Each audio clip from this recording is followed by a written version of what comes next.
with SNY NBA insider Ian Begley, who's in Cleveland, the place to be. Ian, we saw Randall go down before the half. How are the Knicks able to overcome his injury in the second half?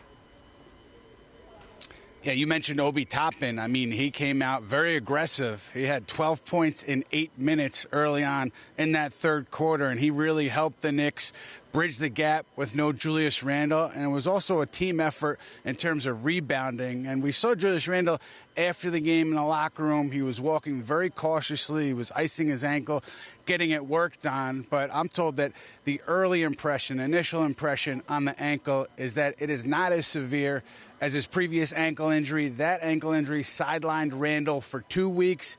As you know, he returned for game 1 of this series. So early optimism just with the fact that it is not believed to be as severe as that past ankle injury.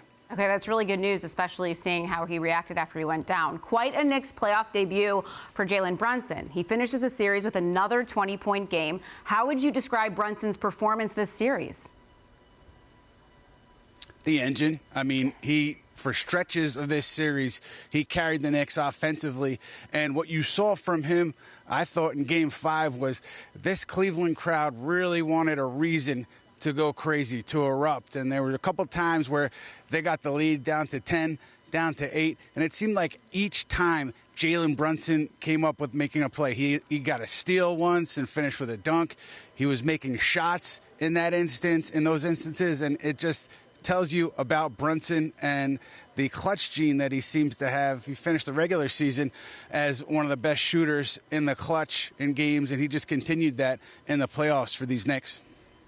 That's a good gene to have. R.J. Barrett, he finished the series strong after a tough start. How can he carry over the success he had into the next round?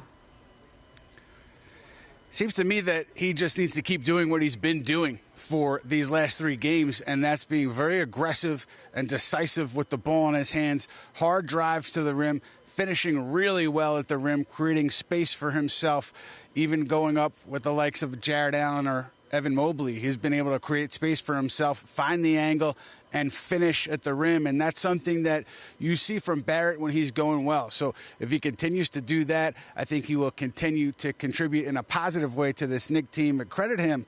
22 years old. There were people saying that he should not be playing in the playoffs after those first 2 games where he struggled offensively. He bounced back, a lot of mental toughness, and came back in a big way for this Knicks team. I don't think they win Game 3 without him, and they don't have the success that they've had over the last 3 games without R.J. Barrett. Credit to him and credit to this team. Ian, as always, thank you for the insight.